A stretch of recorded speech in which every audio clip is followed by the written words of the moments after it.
So what happens after you submit an application to the Contractor State License Board? We're going to go over this today really briefly on basically the process, kind of what it looks like, and your time frame. So basically, when you submit an application to the CSLB, you're going to wait about 6 to 8 weeks for the state to process and go through that application. Once they give you the thumbs up, your application was approved, you're going to get a letter in the mail like this one.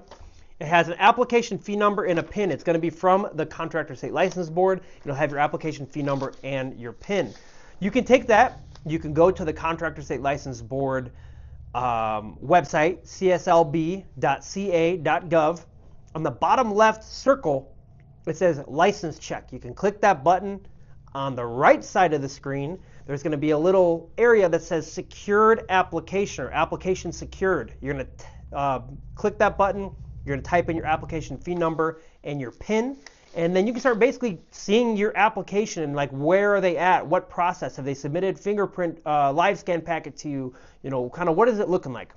The next step of the process is going to be once you get your application fee number and your PIN, the state is going to send you the Livescan packet. It's going to be a packet like this. You can take this, go to a postal annex, go to the police department. What I found is the police department is a lot cheaper. It's about half the price of a postal annex, roughly $50 over like 90. So go to the police department, go to postal annex, whichever one you feel comfortable going to. Get your Livescan done. That way, when you schedule your exams and you go into the facility, you don't have to worry about like having the background check and fingerprints done. Because as soon as you pass, there's a couple quick steps we got to get done to get this thing, your license activated and going as quick as possible. So I'd say get the fingerprints out of the way because regardless, you're probably waiting for the most part 2 or 3 weeks anyway to take your exams. Okay. So as soon as you get that fingerprint packet, you or if you have partners, everybody gets the fingerprints done.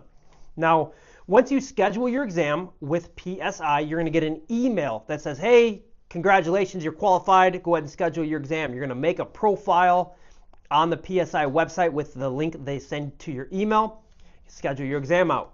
Exam day. So when you go in on exam day, I would definitely suggest getting there about an hour and a half prior to your exam. That way you can sit there, go through your material again, your flashcards, your practice exams, your book, just kind of study up and get yourself kind of, flowing through it, right? Get these exam questions flowing through your brain. For me, I didn't have an energy drink that day because you're going to be sitting in a room like on a computer, and if you're sitting there, you drink a Red Bull or a Celsius or something, like I'd be shaking, right? So, if you want, drink your coffee or whatever, but just be ready to sit in front of a computer for, they give you 3.5 hours for the exam. Typically, I've seen my students get out of there within an hour to an hour and a half. So, just be ready to focus and put all your attention on the exam. But about 30 minutes prior to your exam time, go into the building, start getting prepped and getting into your seat. They're going to have you take everything out of your pockets, your wallet, your phone, your keys. You're going to put it into a little locker. Make sure your phone is off. If your phone rings while you're in the testing facility, they will literally immediately stop your exam and you'll be taken out. So just turn your phone off completely. Don't use it. Don't worry about it. You're focusing on the exam anyway. Your friends and family, they can wait. Okay. Once you get done with your exam, you're gonna sit down at the computer. You take your full exam. Once you're done, you're gonna step out of the room.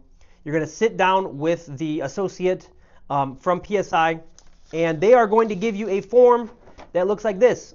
Whether you pass or you fail. If you pass, it just says pass, has your photo, and you're good to rock and roll for the day. If you failed, it'll tell you what sections and what categories you failed in. It's not going to tell you the questions. It'll say, hey, you got a 63% on the exam.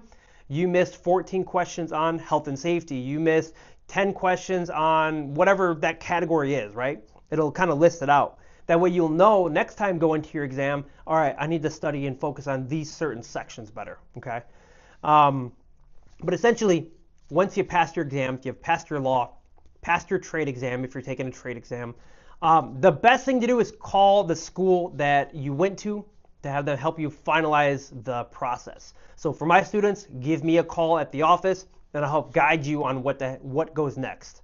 But for y'all who are not a student of mine, what you're going to do is submit a activation fee to the state. So if you set up a corporation originally with your application, the corporation fee is $350. You're going to write a little cover letter. Hey, my name is Brandon. Here's my application fee number. Here's my phone number. This is my $350 activation fee. If you have a sole ownership, it's going to be a $200 activation fee. Same thing, make a little cover letter. Don't just send a check in the mail to the state. Write a cover letter. Hey, this is my name. Here's my application fee number. Here's my phone number. If you got questions, call me, but here's my activation fee. After we got the activation fee going, the next thing is going to be your asbestos exam.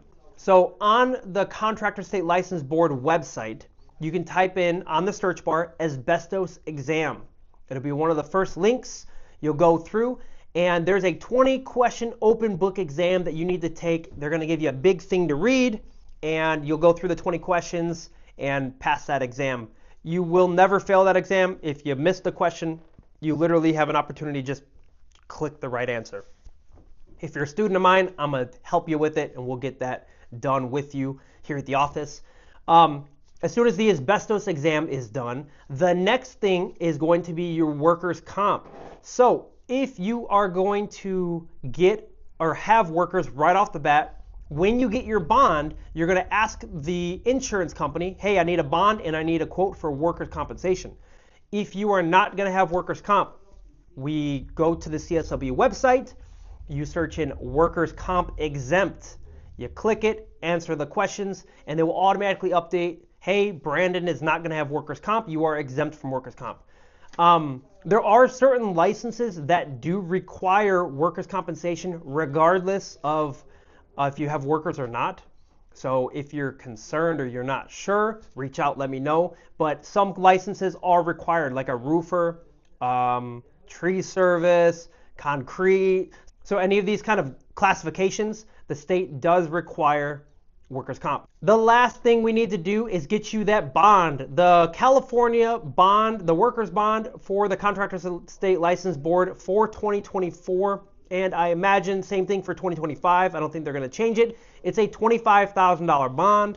You're going to call an insurance company, and they're going to help get that bond for you. If you guys need references or help finding a broker, I definitely suggest going through a broker. That way they can search multiple different companies and get you the best quote. Let me know, but we have somebody we work with that can help get that bond and or the workers' comp for you. So that's really the process. As long as the state has their activation fee, you get your bond, you're either workers' comp exempt or get the workers' comp, and the asbestos exam is done. Those are the final things we do. Your license will be active in about 3 weeks after that. So after everything's completed, it takes about 3 weeks. The state will literally call you, hey Brandon, congratulations, you are now a licensed contractor. Here is your license number. And then a few weeks later, you will get a little envelope in the mail. It's going to have your license card, like your physical little like credit card with your contractor license on it, and like a little diploma picture with your license. So again, if you guys have any questions about getting the contractor license, the process, the end process, like what we just went through, leave a message, give me a call, leave a comment. I appreciate y'all. Hope this video helps kind of guide you through the ending of getting that contractor license. Again, my name is Brandon. If you guys need help getting a contractor license or anything, I can definitely help you out.